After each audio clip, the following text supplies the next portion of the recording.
आपने कहा कि नंदी के कानों में कहना चाहिए। लोग हंसते हैं, कहते हैं बताओ वो नंदी के कानों में भगवान को कहना चाहिए।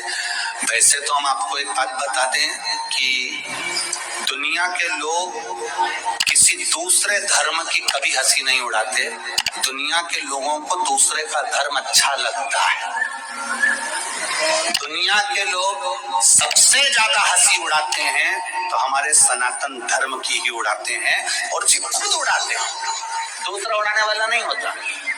दूर के ढोल हमें समझ में आते हैं, उसका धर्म हमें समझ में आ गया, उनका क्या है ऐसा है, आओ कुछ नहीं, उनके धर्म में ऐसा है, कितना आनंद हमें दूसरे के धर्म में लग रहा है, और हमारा सनातन धर्म हमको बुरा लगता है।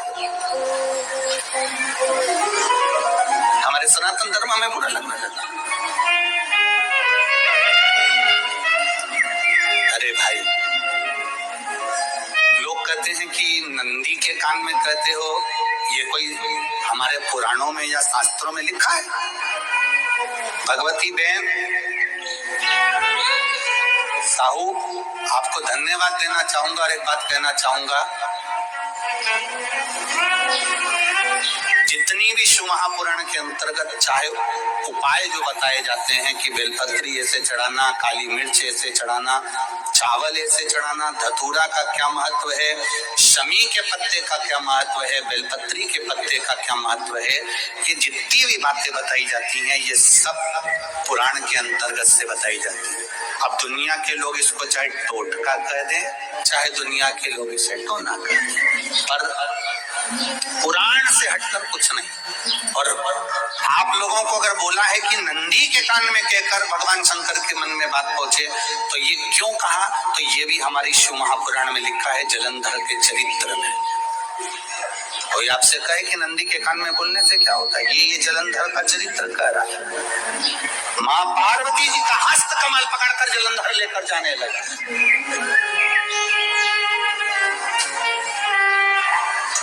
वृंदा तो पति लेकर जा रहा, वृंदा तो भगवान की भक्ति में लीन रहती थी, उसको तो जलंधर को सबसे ज्यादा तकलीफ थी नारायण से, पर शिव के पास आ गया, क्योंकि ईर्षा प्रवृत्ति अभी कथा में कहा, कोई ऐसा होता है जिसको तुमसे बेर नहीं होता तो भी अंदर से ईर्षा जाग जाती है। कोई ऐसा होगा जिसको अंदर से ईर्षा जाग, अपने आप अंदर से ईर्षा जाग, उसका कोई बेर नहीं, और ईर्षा जाग भीतर से ईर्षा जाग। ना आप उससे मिले हो, ना कभी वो आप उसके सामने बैठे हो। कई लोग किसी ना किसी की बुराई करते हैं तो हम लोग पूछ भी लेते हैं, क्यों साहब उनसे मिलकर आए हो क्या तुम? कभी नहीं मिल किया, कभी उनका सामना हुआ नहीं हुआ, तो फिर बुराई क्यों कर रहा? एक ने कर दी थी इसलिए हमारे ध्यान में था तो हमने भी कर दी। लो, वो कुआं में डूब के मरेगा तो तू भी मरेगा का?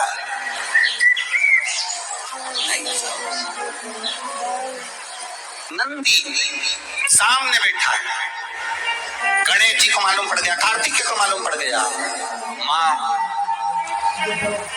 पार्वती जी का हस्त कमल जलंधर ने पकड़ लिया और लेकर चला। मालूम पड़ गया, तब नहीं रहा गया। गणेश जी को क्रोध आ गया और गणेश जी महाराज आए, शिव जी को जगाने लगे, पिताजी पिताजी पिताजी कर जगाए, उठो पिताजी, पिताजी उठिए, पिताजी जागिए, पिता को जगा रहे। भगवान शंकर नहीं उठे, तब में नहीं। क्या करें हम? जलंधर के पास में इतना बल है, और पिता की आज्ञा नहीं होगी तो हम कैसे मार देंगे इसको? मारने को तो मार देना। माँ ने आज्ञा करी थी कि जलंधर उसको तारकासुर को मार दो, तो कार्तिकेय ने तारकासुर को मार दिया। शिव जी की आज्ञा नहीं तो हम इसको कैसे मारें? क्या करें? सब कुछ गणेश जी ने देख लिया, शंकर जी के ऊपर बहुत बहुत बहुत बहुत प्रार्थना कर कर देख ली पर शंकर जी नहीं जागे। तब आखिरी में विनायक ने, गणेश ने, जितने लोग आस्था चैनल पर कथा सुन रहे हैं, जितने लोग फेसबुक यूट्यूब पर कथा सुन रहे हैं, इस बात को याद रखना कि नंदी के कान में कहने से क्या होता है वो इस कथा से सीख लेना। आखिरी में गणेश जी को लगा किसको कहूं, शंकर जी भी तप में है, नंदी भी तप में है, मैं किसको कहूं। शिव जी को कह के कर थक गया, पिताजी को बोल बोल कर थक गया, पिताजी जागते नहीं। अब मैं किसको कहूं ये बात, किससे कहूं।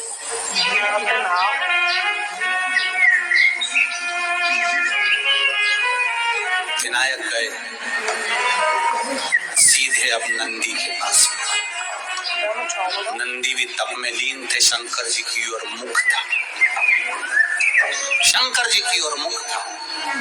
गए और जाकर तुरंत विनायक ने नंदी के कानों में जाकर कहा, नंदीश्वर, मैया का हाथ पकड़कर जलंधर लेकर जा रहा है, पिताजी तप में लीन है, कृपा करिए ना। बस केवल नंदी के कान में कहा, गणेश जी दूर हट गए।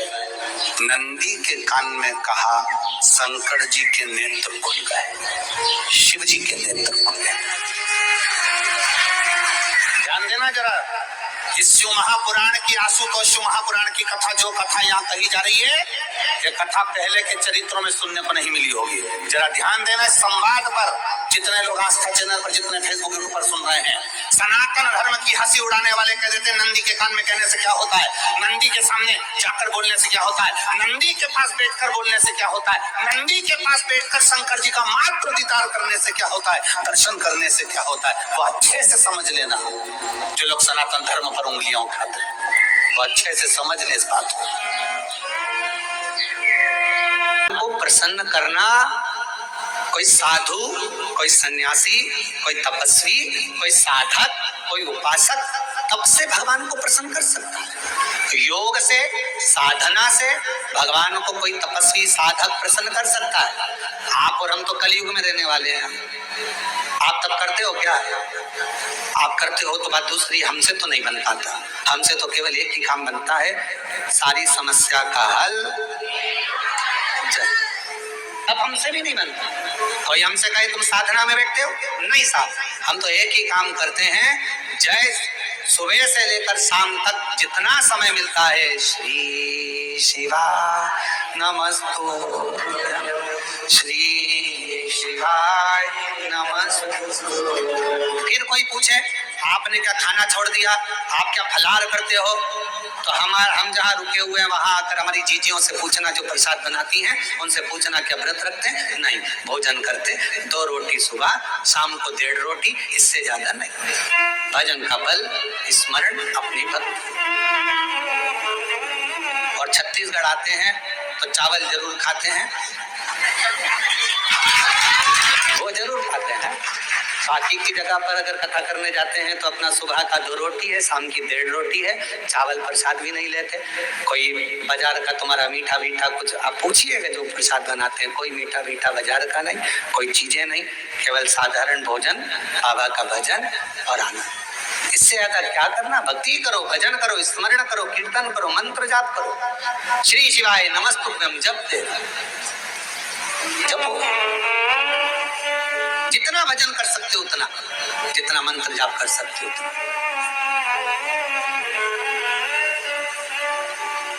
और हम तो शर्मा जी आपसे भी कहेंगे, हमारा जो प्रसाद बनता है उसमें थोड़ा प्रसाद कभी योग बन जाए तो पाना, शंकर जी की प्रसादी कभी योग बने तो जरूर लीजिए, प्रसाद का भाव। और बनाने वाला भी कौन होता है? माताएं तो रोटी सेकती हैं और हमारे पंडित जी सब्जी से बनाते हैं, या आशीष भैया सब्जी बना देते हैं, जो भाजी अपने बच्चे लोग बना दे, पा लिए आनंद। शिव तत्व की प्राप्ति हो।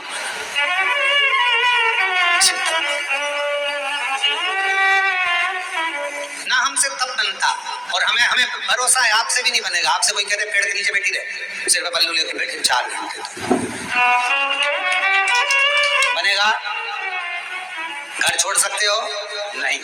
नदी पर जाकर बैठ सकते हो, थोड़ा सा नदी में पानी बड़ा बारिश में तो पीछे खसक जाओगे, तुरंत नहीं बन सकता। ना हमसे तब बन रहा है, ना साधना बन रही है, ना हमसे कोई ऐसा व्रत बन रहा है। पहले के व्रत आज के व्रत में अंतर है। आज के व्रत में तो पेट भरकर फलहार कर लो, फिर भूख लग जाती है, फिर सेव फल खा लिया, केला खा लिया, पपीता खा लिया, रात्रि के फिर फलहार की तैयारी, फिर वो खाने के बाद फिर दूध पीने की तैयारी, फिर आधी रात को फिर पति को नींद नहीं आ रही, पति बोले तेरा व्रत है, हाँ आज एकादशी है। पति ने मन में सोचा 11 बार खा लेती एकादशी पूरी हो जाती, क्यों ना खा।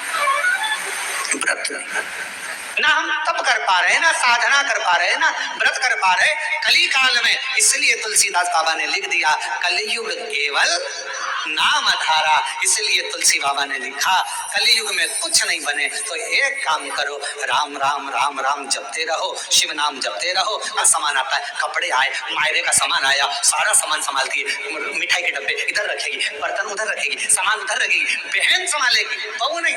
अब तुम्हारे यहाँ शादी में तुमने बहू को भेजा तो उसने भी बहू को भेज दिया, तुम आती तो वो भी, तुमने संभाला तो वो भी संभालती। हमारी जीजी ने हमारे यहाँ काम संभाला था भैया, उसके घर काम आया है, हम भी जाके संभाल लेंगे क्योंकि हमारी बहन ने हमारे यहाँ संभाला था। उसी तरह जैसे तुम अपने रिश्तेदार को शादी में भेजते हो तो वो अपने रिश्तेदार को भेजता है। अब तुमने कह दिया मम्मी कथा हो रही है तुम चली जाओ, तो भगवान भी कह देगा जब अंतिम समय आएगा ये मरने वाली है यमराज, तू चले जा, तू चले। और अंतर देखिए, बहन आती तो काम करती, भगवान आता तुझे लेने के लिए भोलेनाथ तो नंदी पर बिठा कर ले जाता, डमरू बजाता बजाता। देवराज ब्राह्मण को लेकर गया था नंदी पर बिठा कर, नरसिंह जी को बैठा कर लेकर गया। और अगर यमराज आता है नंदी पर काय पर बिठा के ले जाता है? नहीं, पाड़े की पूंछ से बांध कर ठोकता ठोकता दे धम दे धम दे धम। खूब मोबाइल पे झूठ बोली थी, खूब दिया, दिन भर चैटिंग में लगी रहती थी, जरा सा कोई गलत लिखता था फेसबुक पर कमेंट्स करती थी, उंगली पर रखेंगे और दोचेंगे, इसी से चलाती थी खूब वर्षा। दोचो चिल्लाएगी क्षमा कर दो, मुझे माफ कर दो, एक बार वंश मोर फिर जन्म दे दो, मोबाइल नहीं चलाऊंगी, और चलाऊंगी तो शिव पुराण देखूंगी, फिर कुछ नहीं देखूंगी। भगवान बोले शिव पुराण की आड़ में चैटिंग करती रहती, फिर मारा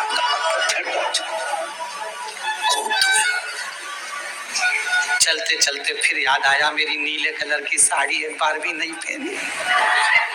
यमराज से कहा भगवान प्लीज क्षमा कर दो, बहुत दुख हो रहा है मुझे। भगवान ने पूछा किस बात का दुख हो रहा है?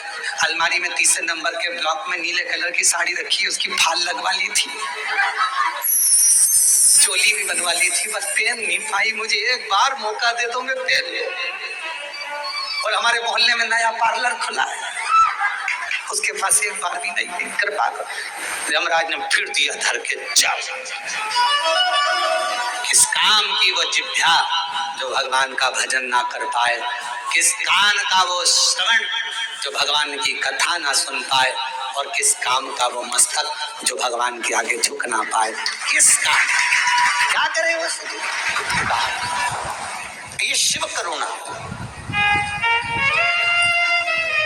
अब सुनो दिल से, जितने लोग आस्था पर कथा सुन रहे हैं, जितने फेसबुक यूट्यूब पर सुन रहे हैं, और जितने इस पावन प्रांगण में कथा सुन रहे हैं, आप दिल से सुनो, हृदय से।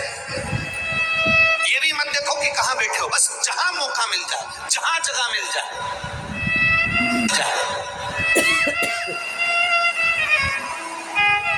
एक काशी के भक्त की कथा आती है, हाथ पांव किसी के नेत्र कुछ भी तकलीफ में हमें कभी नहीं हंसना,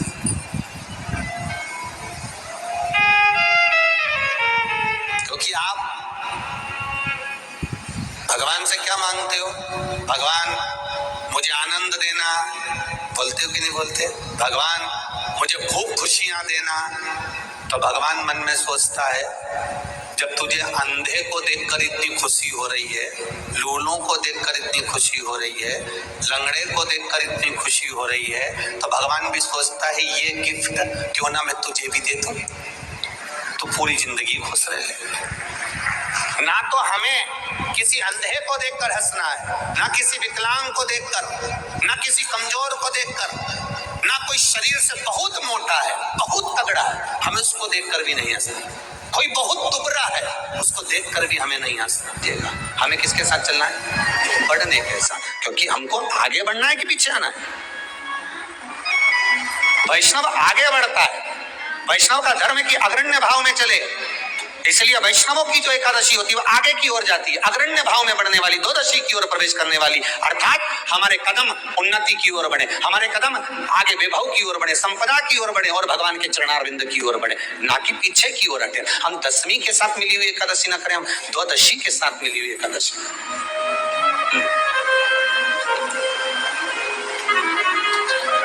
वैष्णव एकादशी। फिर अगला वर्णन किया गया। महाराज शास्त्र कहता है, अगला वर्णन जो किया गया उसमें बताया,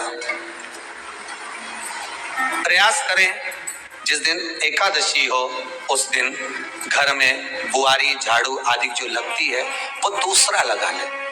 क्यों? उसका वर्णन है, अगर आप बुआरी लगाएंगे, झाड़ू लगाएंगे, पोछा लगाएंगे तो हो सकता है कोई जीव आपके हाथ के द्वारा मर जाए।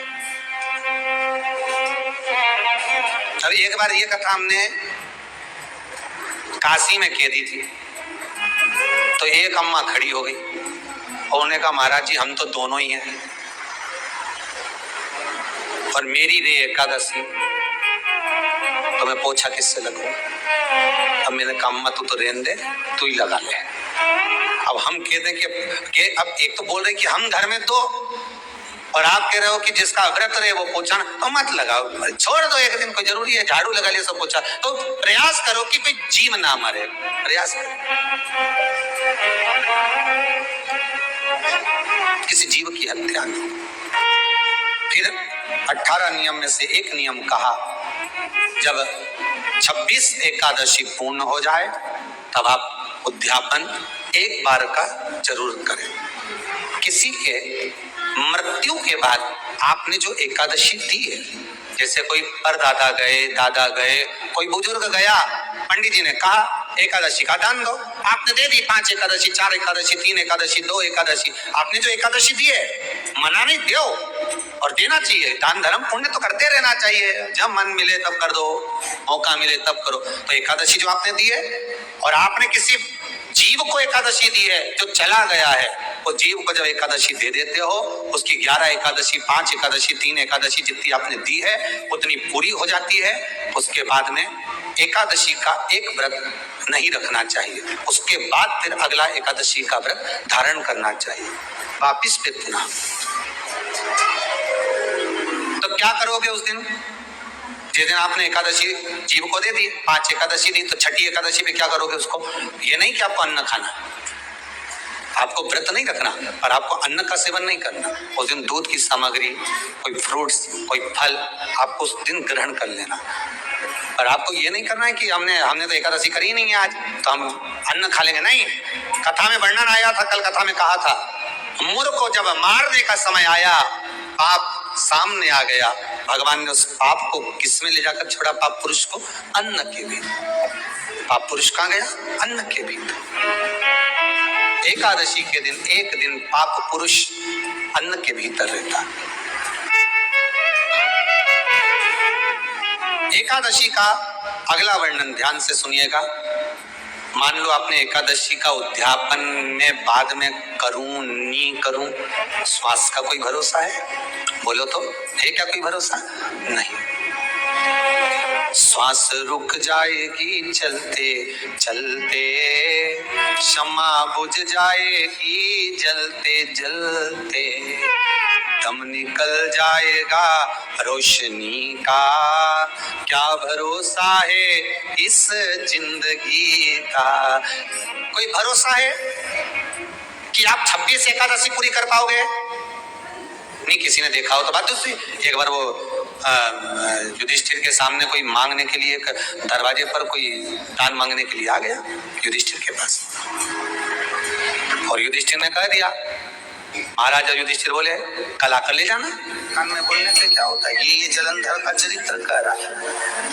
माँ पार्वती जी का हस्त कमल पकड़कर जलंधर लेकर जाने लगा।